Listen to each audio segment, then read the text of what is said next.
Hey, everybody. Welcome back to the Son of a Blitch podcast. I'm your host, George Blitch, and I'm here with my right-hand man, my BDT, and co-host for today, Matthew Mitchell. How you doing today, man? Pretty good. How are you doing?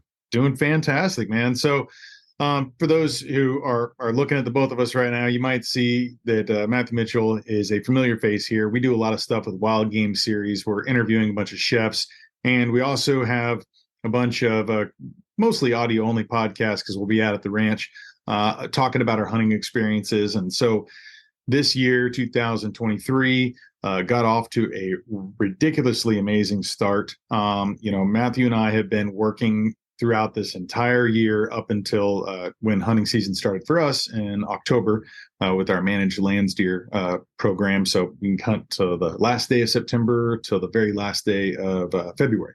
And so that very beginning of October, we went out there to the ranch with our friend Johnny Boots. Actually, it's Johnny Bolts now, right? Johnny Bolts. Yes, And he changes often.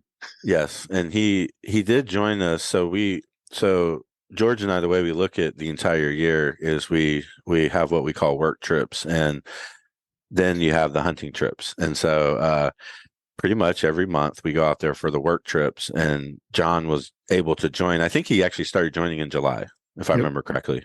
And so he he was kind of scheduled, if you will, to be able to hunt with us in October. So we did our work trips, and now it's October and all three of us are out there. Yeah, and so the goal was to get him his first deer, his first large game animal. In fact, his first animal. He had been up until that time in July, he hadn't fired a rifle, hadn't fired a pistol. I think he'd had maybe a BB gun, and maybe some, stuff like that, Yeah. but nothing as far as like a true centerfire or, even rimfire rifle. So Yeah, we got him in. I think we started him off on the 22, on your I believe 22. so. Kind of, I And think we set up like the 25 or 50 yarder kind of. yeah, we actually did a podcast at that time. So, Yep. we can obviously, you can go back and kind of Yeah. hear how excited we were about his Yeah. ability to shoot. I mean, he was Jeez. incredible from out the gate. And I think he started with a 22 and then Yeah. went straight to a 30-06 after that. And I think he hit bullseye, bullseye, bullseye at 100, Mm-hmm. bullseye at 200, bullseye at 300. And Basically. sometimes it's really about your mentorship and who brings you to the dance, that how good of a dance you're going to have. And I mean, I'm not going to pat ourselves on the back, but you know what I'm saying. But boom, boom, yeah, No, exactly. what was really cool about that, and we talk about it in the podcast, so I won't go too much into it there, but the idea of when you're talking to someone, there's certain people who really, they want to follow those steps and read about them ahead of time. So kind of like, the idea of picking up your user manual for whatever, thing you have, piece of technology, and reading it first. And so you have like an understanding when you bring it into play. He did such an amazing job of being able to really compartmentalize all that information, and whenever he got out and the way he was breathing when he was going to fire and stuff. So I felt like for him and how he learns, that was a very important thing, because he was just able to turn that on. So the first thing we do before we go on a hunt is to make sure our rifles are sighted in. So we went over to the bench. We each took shots, 100, 200, 300, make sure we're still on. All of our rifles were, so we knew we're ready. And I think we kind of were hoping to keep him under 200 for the first Correct. shot. I mean, I know growing up, 100 was where you started or under. And, Yeah. in a lot of places for the first time hunter, that seems to be like kind of, key. But And so the way he was showing he could shoot though, and just he has a calmness to him when in that situation. I think you and I already felt like 200 would be okay, Mhm. And we talked a lot about hunting and a lot about the blinds and the situations you can be in, and we were talking a lot about like how to position the gun in the blinds, and like there was a lot of preemptive conversation for Yes. his comfort level. And so I think we even drove around some of the work trips, opened up some of the blinds and sort of set the rifles on and gave him sort of a test opportunity just to get a sense of what it'd be like, And that's a great thing. I think that I had failed to do that with new hunters for many years, until one day I kind of saw someone who was shooting off when, like, on the bench, they were shooting perfect. I'm like, what's happening? And then I was like, I'm going to go look at their setup in the blind. And whatever it is, whether you have shooting sticks or things, you got to practice with how you're actually going to be performing, right? It's like you need to go and see that, especially if you're mentoring anybody, go and see how they're setting up. Oh, here's a suggestion: get this arm up here so you have a second level, and okay, put it in the corner of that so you have, different things that you're doing to make sure that someone has the most steady rest possible, right? So anyway, we go ahead and we do all that. And I think the thing we're also talking about, trying to, keep that under 200, obviously, and maybe even closer, is the idea that, when you have a live breathing animal in front of you, and, that the shakes that you could get, we just don't know what he's going to perform like when it's a live animal versus a target, right? It's his first one. So we kind of set up, and we went and took him to the colorblind. And that one was one that,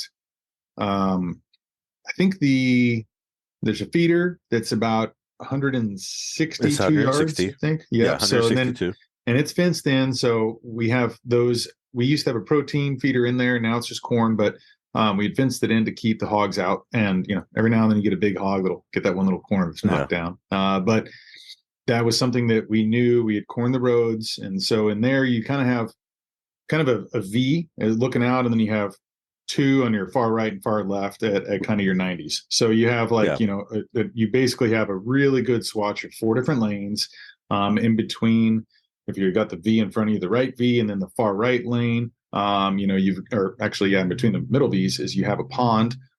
So there's a lot of action coming in. You can see about 200 yards on the middle V, and then on the far right and left, you're about like 300, visibility, but you got some high grass and stuff there. I was gonna say the way we cut it this year, I think pretty much every shot was 200 or in basically. And we try to usually extend that out, like the grass and everything. Yeah, and it's tough though because we had issues with a tractor being down, and we had issues with a mower and all sorts of stuff to where we couldn't really mow as much as we wanted. But what was really cool, and we kind of been talking about this too, is that certain areas we had mowed earlier, like way at the very beginning of the year. And so you got the big brush, and then you have almost like this medium high grass is maybe 3 or 4 feet.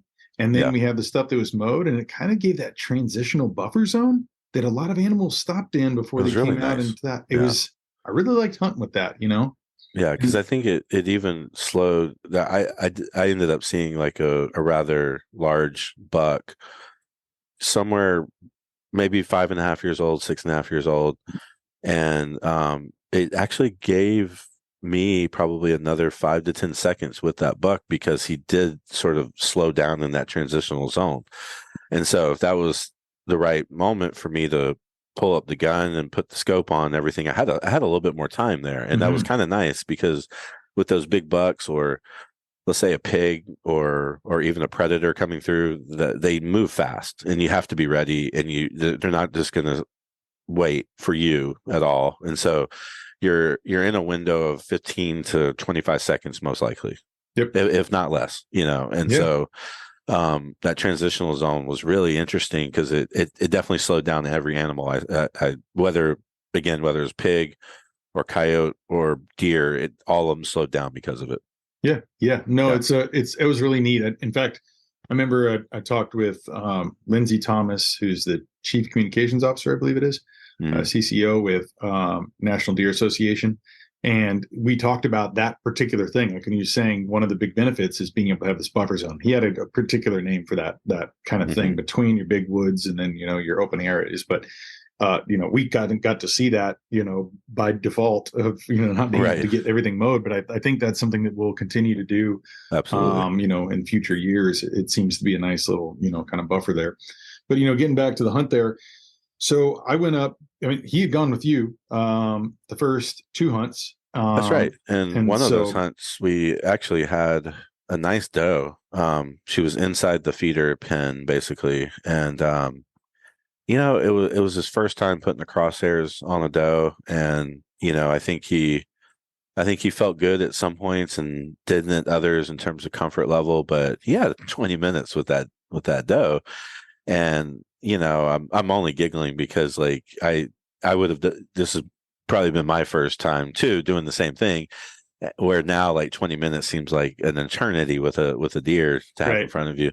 But, I said, if it's not right, don't do it. We've got, this is your first night.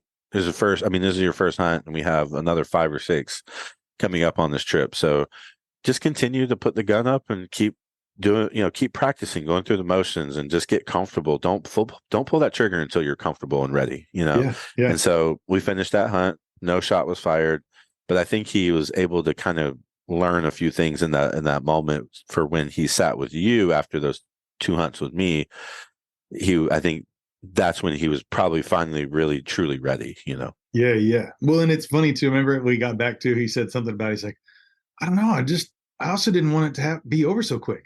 Right. You Yeah. know, He wanted to and it's, enjoy more time. what's that old adage, like, don't pass on the first day that you wish you'd had on the last. Like, Yeah. it's this idea that, but it happens to a lot of hunters too. It's like, I've had that happen too, where it's like, well, okay, that's that, I was planning on getting one big buck and it showed up early, and it's like, Yeah. huh, that was the first hunt, first 15 minutes. Like, did But not expect for it to go that way. that deer's down.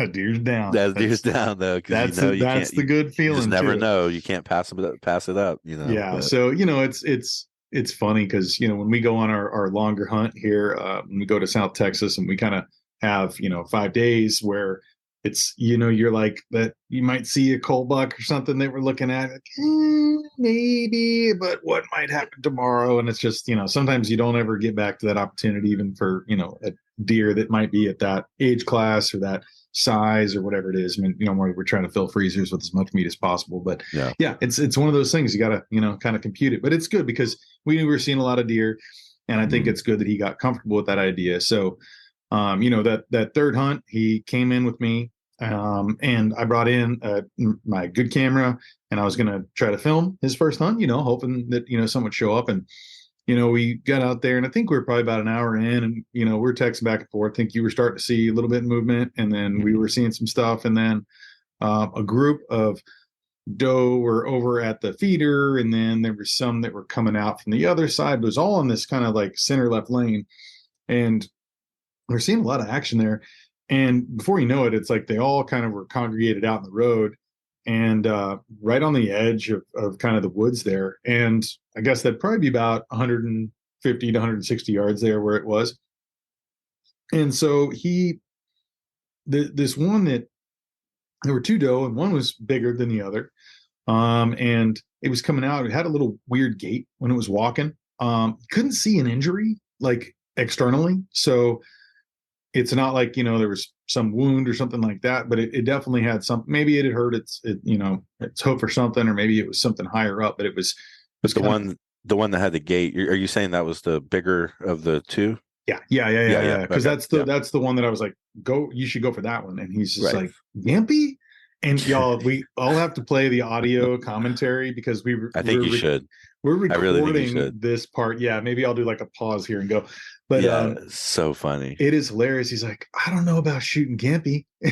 Gimpy for my first deer. I was like, As if there's something wrong with the gimpy deer in terms of the meat or whatever. It's just tainted. hilarious. It's tainted. Tainted. It No, was I can't do it. so freaking funny, and I'm sitting there. We're giggling, man. We're like, because I couldn't keep straight. I'm sitting there trying on the camera, being like all professional. It's like you're laughing at him, Yeah. or with him, and so yeah, we ended up, eventually it was like he was about to take the shot. I hear the safety go off. He's like ready, or he's about to take that shot, and then there were two young, maybe 1.5-year-old doe, if memory serves, that are off on one side, and they kind of come in, and then they get right in front of the deer he's going for, old Gimpy.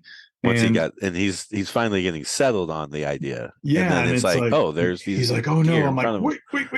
It's like, Yeah. and he knows too. It's like, Yeah. but I just externally said it. But he's like, we're waiting, and then eventually that deer passes, and so it's like, okay, green light, and he fires a shot, and that thing, you can see it take the hit, kind of spin around, and then run off into the woods, and they all kind of run off in the woods. And we're like, whoa, okay. Well, then that's kind of when the clock starts, right? So we like to give them at least 30 minutes before we're going and looking for, the animal that we've shot, right? Unless something falls right over. And then, it's still the first thing you do, reload, get back on there in case it tries to get up again. because I've known cases where it's gotten up, walked off, and no one ends up with anything, and might end up with a wounded animal, which is the last thing we want. So real quick, what was it? He fires it. He fires the shot, and like I think any person who hasn't hunted very much or first time shooting an animal, you put the crosshairs on, you pull the trigger, but you just don't know if you hit it because you're just not experienced enough to like kind of know that you hit the animal. What like what was his reaction afterwards, and like how it like like just his body language, like what was he like in that first 10 minutes after the shot? I think he didn't have like the shakes or anything. He's like, I can't believe it just happened.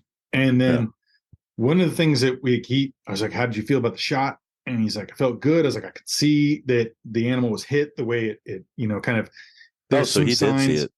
Yeah, I did. I don't know if you did. Yeah, I can't remember if he fully saw it. I think he's like, he felt like it was good. So at least he felt the setup was good. Whether he kept the scope on it or whatever else, I can't really fully recall. And that doesn't matter because it was gone pretty quick and he saw it run off. So, but I think he might have picked his head up after and kind of saw it run off.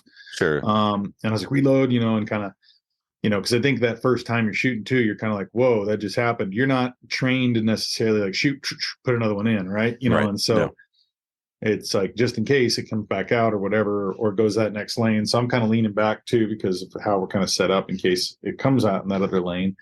And I got my rifle at the ready too in case it goes far right and I need to take a shot for him because it'd be harder for him to get it over me. So we're kind of all prepped and whatnot for any situation there. But then we realize, there's no deer moving. There's nothing out. We can't see anything. Nothing is crossing the road. So it's like, okay, we think it ran back behind the pond, which then would not give us a view because if it ran kind of behind that right V that we're on, he shot on the left V. And so if it ran behind the pond, we wouldn't be able to see it because we only have visual to about 200 something yards. And so it would have been behind that. So again, we're like, okay. And I'm like, well, we got the camera here. Let's rewind and let's take a look at what just happened. And we rewind and we're looking at the footage.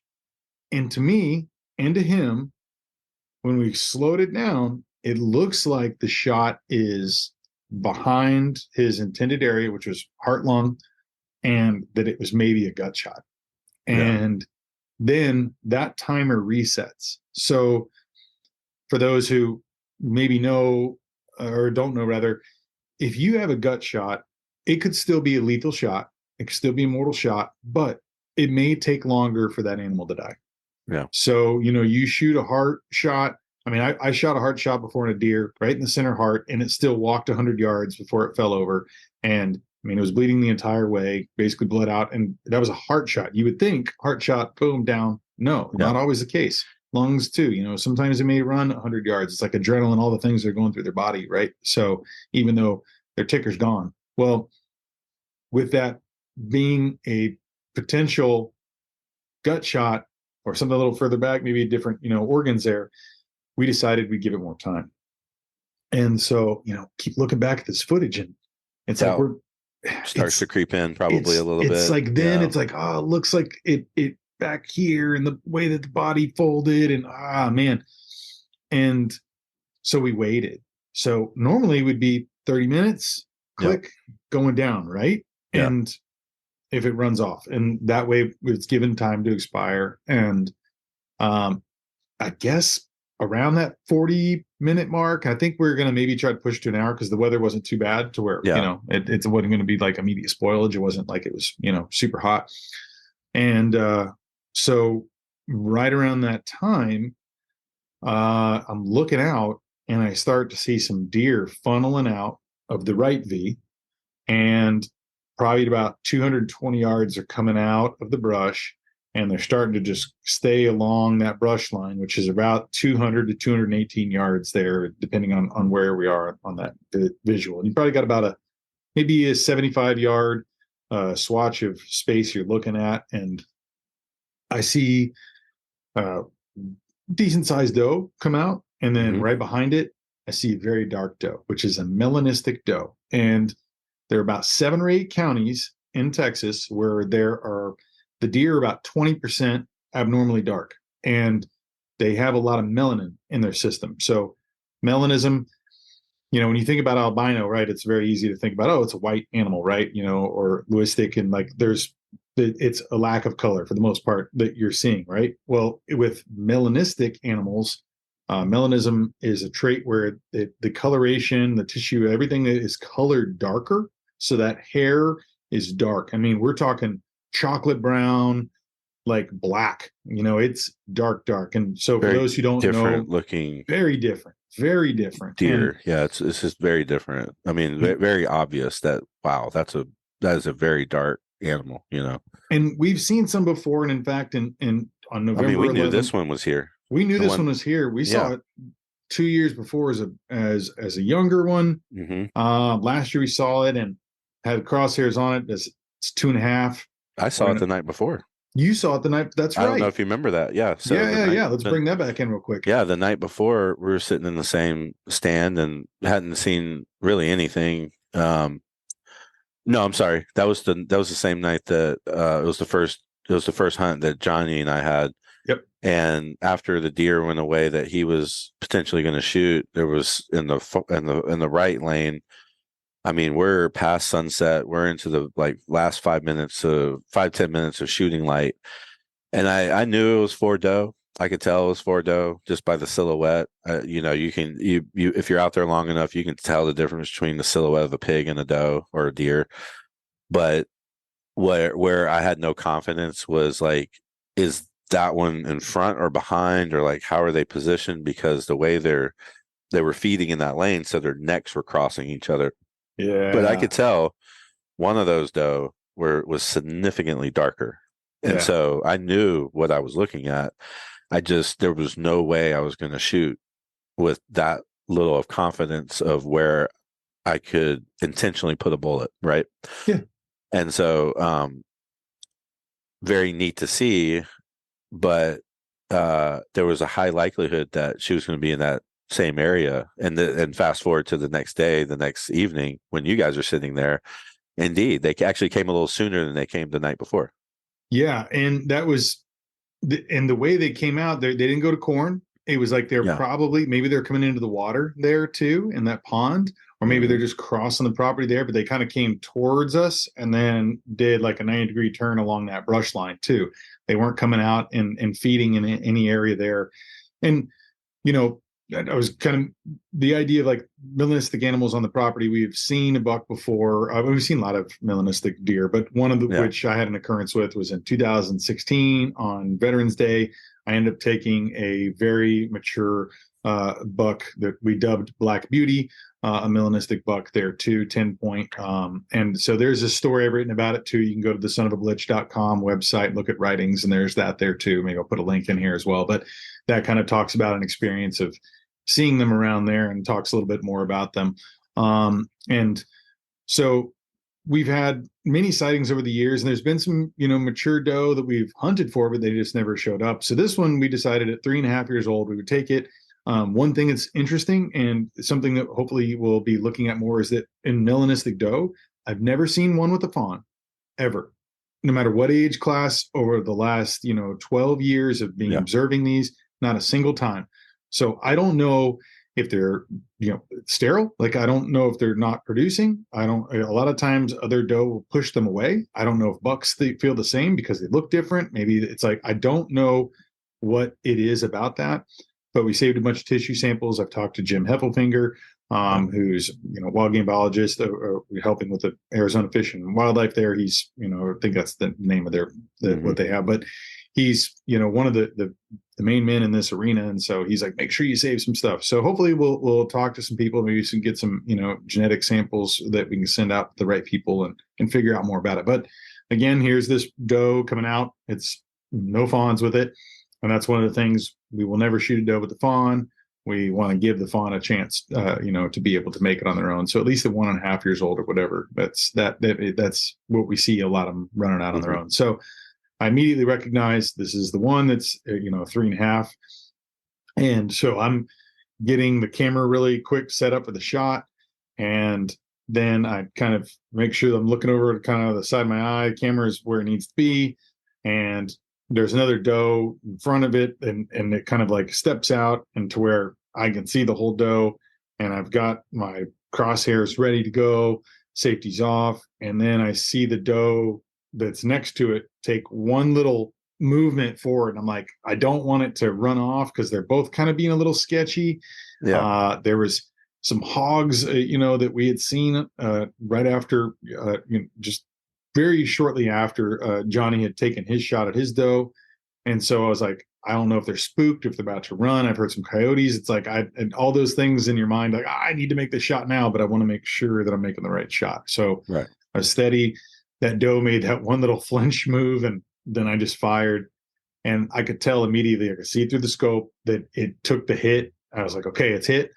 And then it ran almost like this weird, almost like a question mark shape around, and it had definitely hit the front, and its legs were kind of it was like almost like a wheelbarrow. It was running by, and then it just dropped, and so it kind of ran towards us and hit the ground. And what was wild is you caught it on camera. I think you happened to have the camera up and running, and you were filming those doe, and then it's like, oh, okay, wait a minute, there's the melanistic doe, and you sort of left the camera in place on the doe, made the shot.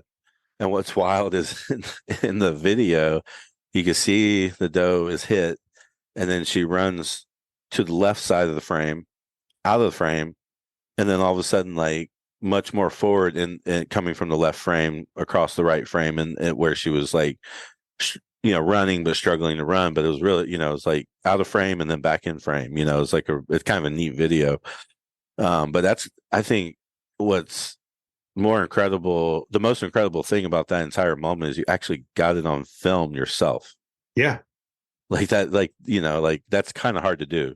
I mean, I know a lot of people that self-film too. Like I saw, a video of Jim Shockey, who he's also been on the podcast. He's got his book Above Me Here, Call Me Hunter, great book. Yeah. And he's like self-filming, and I know that there's folks who do it too. Yeah, sure. Yeah. But it was something that kind of happened real quick, because I'm looking at the time tick down, like, okay, we're about to get out. I'm not thinking, because it's starting to get darker, right? And so I'm thinking we need to get out there and try to see with a little bit of light that's left to see if we can find some blood sign and go after this. But again, we wanted to, it's like, don't want to pressure the deer and bump it in case it's, expiring slowly, and, sending that search on to, a more difficult task. And so, when we see that's, the melanistic doe, it's down. It's like without a doubt. And so then I'm like, oh, like my goal was to try to get pictures of the daylight with Johnny and his doe. But again, it's like, now I'm not really sure the status of his. I know mine's down.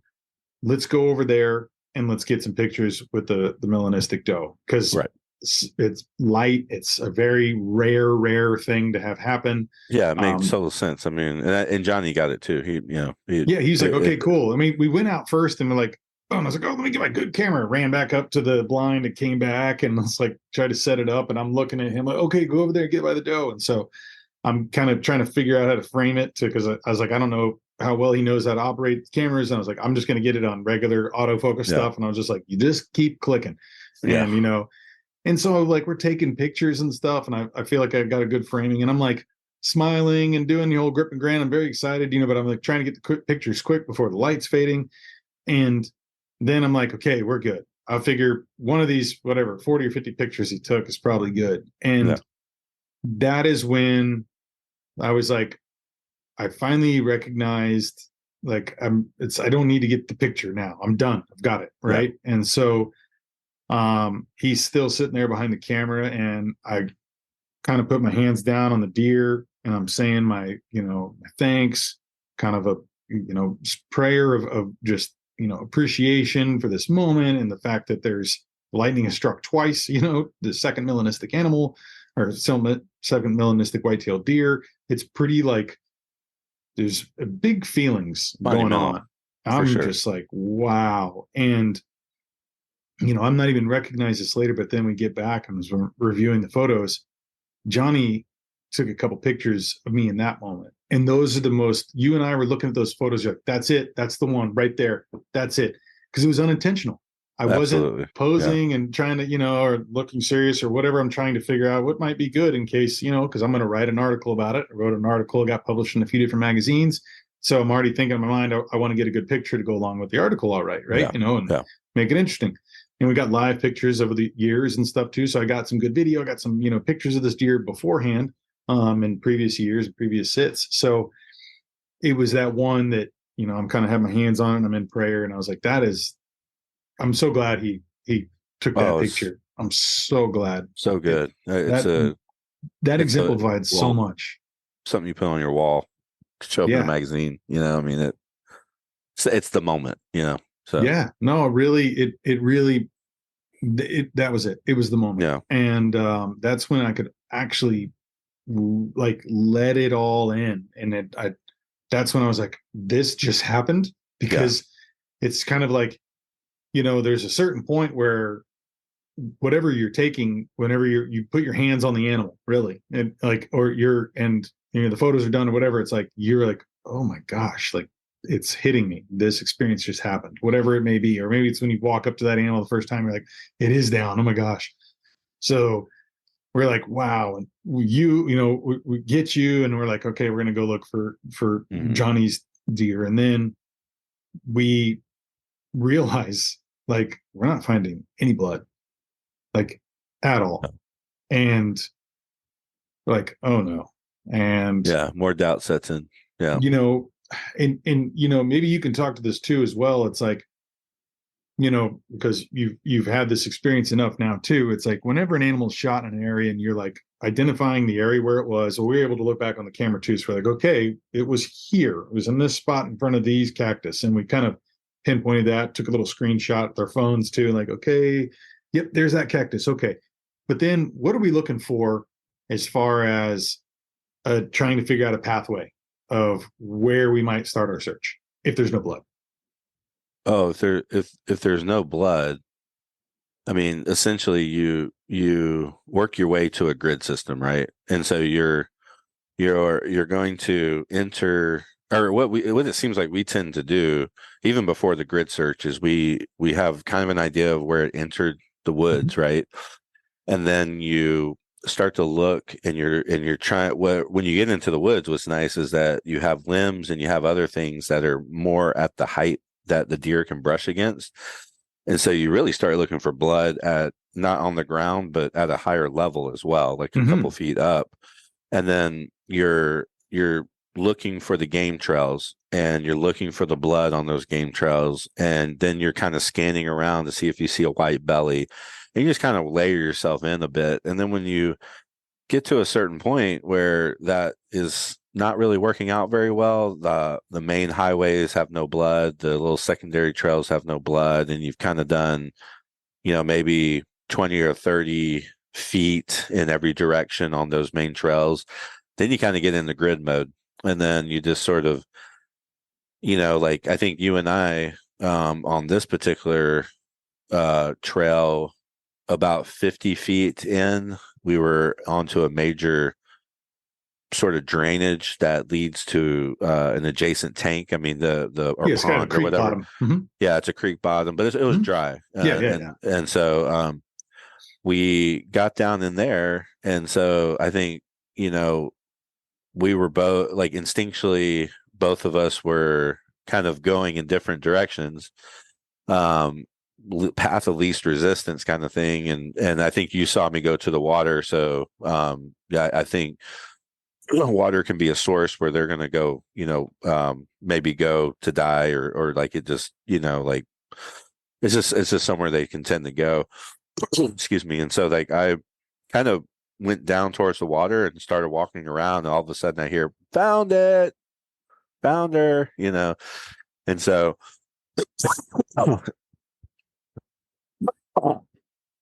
so I hear found her, and so I go back up the creek bed, and she had kind of done the opposite. She just she went upstream, and it was the path of least resistance for her. And you know, very odd to it's real odd when the deer are shot correctly and there's no blood trail whatsoever. And that was when we got there and saw the deer, he shot it in the heart. Perfect. It was perfect. Like, And actually, I know because I helped him clean the animal. He clipped the top of the heart. Right. Yeah. And got both lungs. So that's the thing, that had we not been fooled by looking at a video, thinking that it was hit further back, we would not have given it over 30 minutes. We would not have had that run in with that melanistic doe.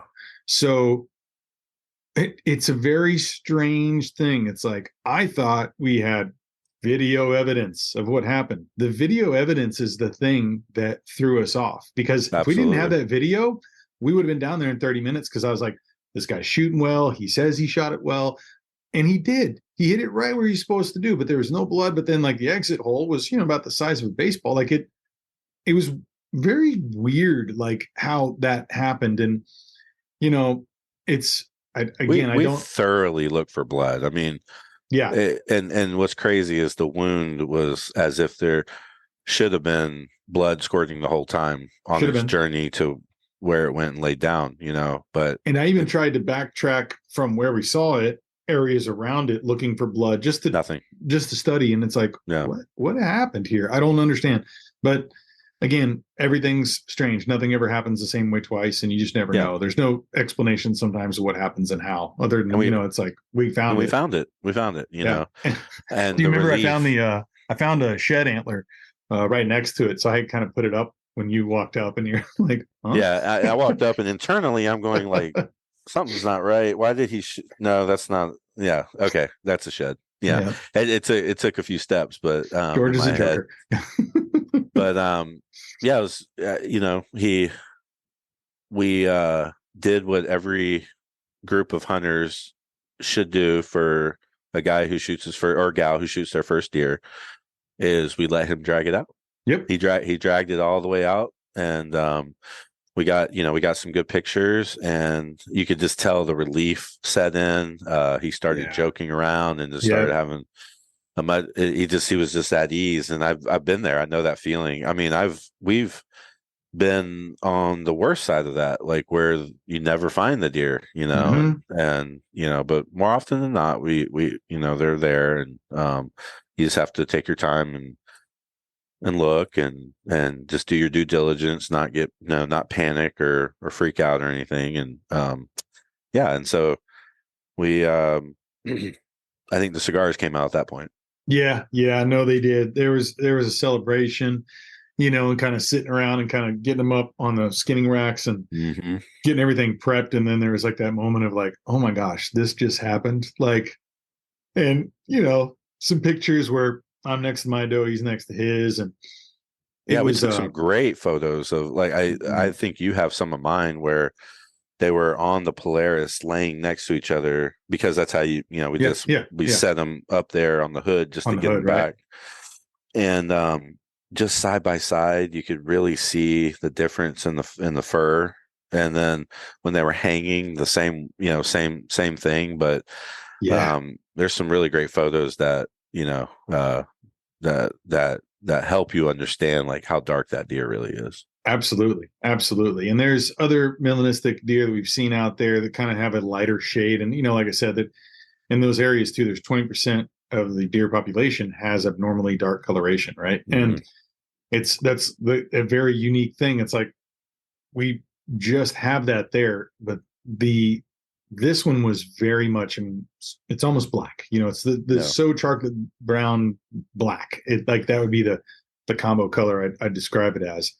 And, the one that I had taken in 2006, the buck, was very similar in that coloration. We have some that are a little bit dark, a little bit lighter. Like, you can still tell, like, but it's like just kind of a chocolatey color. And again, it's just so, you never know what you're going to see, but, you see that kind of come out sometimes. And unless they're with other, deer, you might think like, what is that?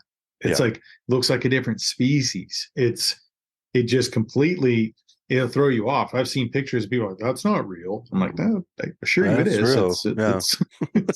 I did not Photoshop this. I'm not that good. But it does look like a different animal altogether. It really does. And, and that's, you see that with piebalds, listic, Hmm. you see albino. There's a lot of different colorations of deer, of animals altogether. I mean, I've seen melanistic coyotes, and I mean, just any kind of animal you can imagine, squirrels, they're Totally. everything. There is that. And again, hopefully we'll find out, through some science and research and working with the right people a little bit Yeah. more about that. So we can send in those samples. And I'm really excited for that to, all that information to come back yeah, and to kind of and to see genetically what the differences are and if there's more insight. I'm also really excited. Johnny's first doe, his first kill, is forever tied to this moment for you with this melanistic deer and that whole story about melanism in the county and your history with that. And yeah, we have it's really amazing to kind of get another person into the fold because you can go back and listen to podcasts from last year when we're in South Texas, and George and I have some really interesting synchronicities on some bucks that we've shot down there, and now this is another moment where there's some special events kind of tied together, and it'll be really interesting as Johnny kind of continues his hunting career, like what other synchronicities and what other kind of events that can be shared between us that'll happen. I look forward to that camaraderie and that continued connectivity. absolutely, absolutely. And I think I also I look at that too, and it's a paired memory. Like I don't. It's like, oh, the melanistic. It's both, because Yeah, one would not happen without the. I mean, the melanistic wouldn't happen if we didn't wait. If we weren't tricked by our visual sure. of Yeah. this video of like, oh, he didn't make the best hit. We did, and it was spot on. And but the video made it look like it was off. And so again, like if that didn't happen, we wouldn't have waited, never would have saw the melanistic, and maybe you or I would have saw the next day, and I was kind of hoping you were going to get it during that trip, because I wanted to kind of have someone else have that experience, and that I could kind of be the witness on that, instead of like I've had the experience. It's like Yeah, I, but I checked my off the feelings on once in a lifetime. I know your feelings. yeah, my feelings on that. I feel like there's something to you shooting that deer too. I won't get into it. There's a lot to cover on that, but Yeah. it's just one of those things where I think it set itself up right. I think it was the right everything happened the way it was supposed to. So And I would not disagree there. And mhm. I think that hope is that, like, the same thing that I always want someone else to experience what I've Sure. experienced, Yeah. because it's like I want someone to get their first deer. Recently at our ranch, Meg's cousin, David, his son Aiden, got his first buck, and it's like it's a buck we've seen. You and I saw it in person, and like it was one that he ended up taking, during the hunting season here, No, and that it's was like the one we were how, talking about yeah, earlier in this yep, and podcast, yeah, the 5.5-year-old who and he got it, came. and Yeah, it's what a amazing. Yeah. great first deer. I mean, I Oh, cannot think of a better incredible deer. first Yeah. deer. And Johnny, when we were talking with him, he's like, yeah, I'll start with the doe and work my way up. And it's like, I can't wait for him to get his first buck. But the Mhm. firsts, nothing replaces that, right? There's no, No. that is something that you will always remember, that first animal that you take, whether it's, in each category, right? Deer or hog or coyote or whatever. You got your coyotes. So like all the different things that you will never forget those things. They will always be seared into your memory. And so I was so happy to be with him Yeah. when he got his first. The fact that we got to get it on Likewise. video, that we Hmm. got the setup recorded, to have that memorialized like that too, because I didn't have that growing up. I have some pictures of it, when we were skinning it, a couple grip and grins when I got that. So I have those in my first year for sure. Yeah. And then we did a shoulder mount. My dad and mom decided they would go ahead and take care of that. And so it's there at the ranch in South Texas, from that first one. So I still have that visual reminder, but having a video and that technology and all the pictures we took, and it's like I saw the other day something that Mark Kenyon, who runs the Wired Hunt podcast, part of Meat Eater, he's also been on this podcast. He talks about, he's like, if you take that, experience and you've gone, you got the hunt, take your time. Take 500 photos if you want. That's right. Soak in that moment. Get all the memories. You've earned that time. And a lot of people are like, oh, I can't believe you're taking a picture of that deer. It's like it's not the thing that people are doing for. It's the experience, the meat that they're sharing. It's not the end all result isn't to have this picture you can put on social media. That's not it. That's the end of it. That's the after, right? It's like that for us, it's a part of it, and you should 1,000% part of it, and you should celebrate it and take your time. If you want to take 5 more pictures, take 5 more pictures.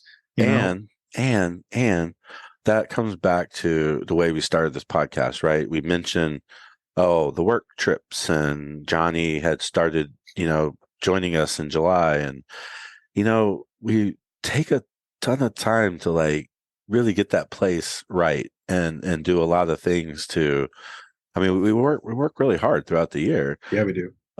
You've earned the 500 photographs. You've earned that time when you're butchering to take your time and get every morsel of meat that you possibly can. Yep. You've earned that time to not speed yourself up and not and not just try to fly through because you're a little bit extra tired. It's like these are the moments that you've worked really hard for. And if you got to put the knife down, take a step back and take a breather and just appreciate that moment, do so that you can butcher and get the animal in the right way. When you're talking about photographs, it just sort of reminded me of those moments too. Like when last thing you want to do is just rush through that moment. Well, you want to. I think we did that. We ended up stepping back and having the cigar for a second, relighting it back up, and just being like, that just happened. Like, well, that's what we do anyway. I mean, like I'm a little slower. I'm slower than the average person on butchering, but there is a part of me that's not only trying to butcher in a very precise way, but I'm also like, that's a moment that I cherish. It's like, this is only happening a few times a year. This meat is going into a freezer that I'll enjoy with my family. And I worked my ass off to be in this moment. Yeah. And it is a very earned moment in that year. Yes. And so you have to remember that. And so that extra 5-10 minutes to maybe pull the rib meat or get the rib meat the right way. I'm just throwing out an example. I mean, like, it's worth it. It's worth it. You've earned that, Yes. Yes. It's it's so definitely true. not a chore. It's a reward, to be in that moment with that animal in that way. And it's a reward to be able to take pictures and just cherish it in whatever way you possibly can, Yep. No, I mean, I fully agree. I mean, I did something too where I got a shoulder mount done of this doe. And, probably by the time this podcast comes out, it will be including when the article, comes out and stuff too. Cause I kind of want to have it all kind of at the same time. So it'll probably be around then. And then, that was something that whenever you get a shoulder mount done, you have to basically remove the hide in a particular way. But then I had all the rest of it. So I took the time myself to remove the back half basically of the hide with the legs and everything all together. And so it was something that before I kind of cut out swatches, and I was like, they send it to the tannery to where I have these little, maybe 18 by 20 inch, kind of sections and stuff of that. And I had many of them.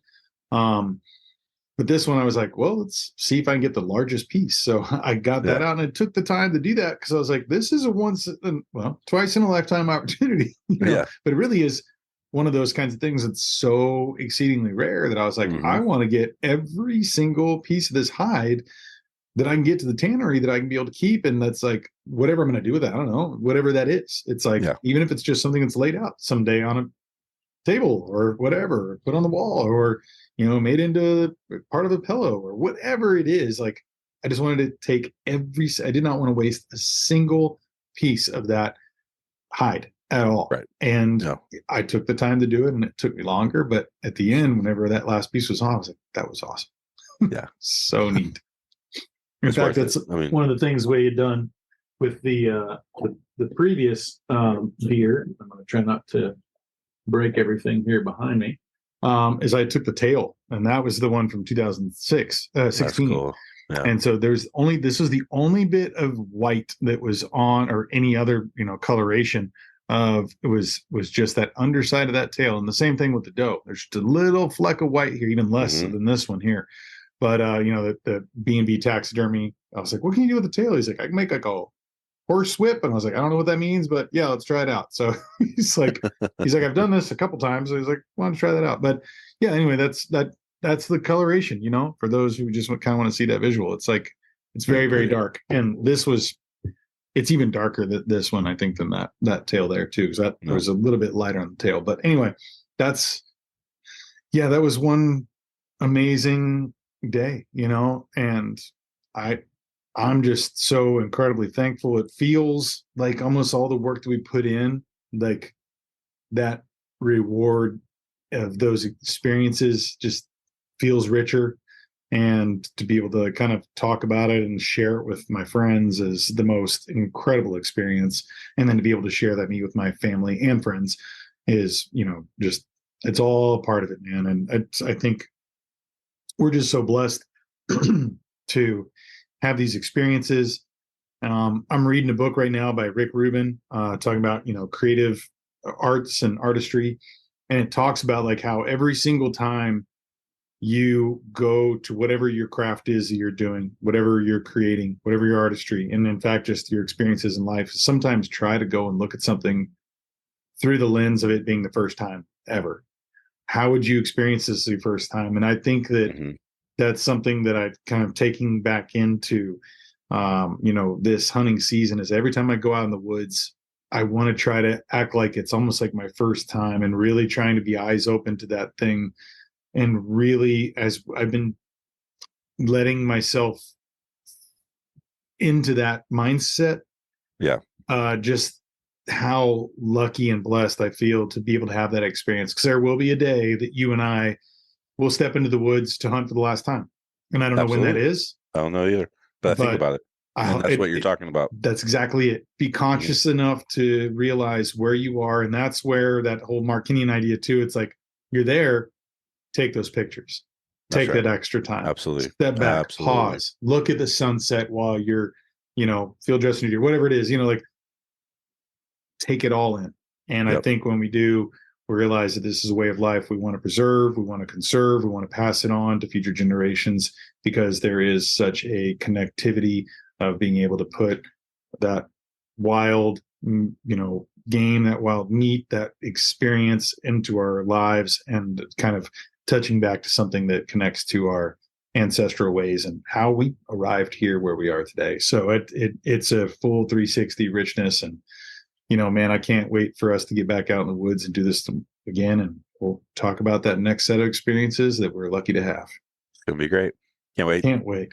Hey, man, thanks for joining today. Hope everyone enjoyed it. Guys, tune in. Make sure if you haven't, go like, subscribe, leave some comments. Let's talk about these things. You got any questions on this? We're happy to answer them. We love, communicating back and forth with this. And if you have any guests that you think that we should be interviewing, let us know. Okay. So throw them in the comments below. Thank you once again, everybody. And thank you, Matthew Mitchell. We'll talk soon. Of course. Take care, everybody. Bye. Bye-bye.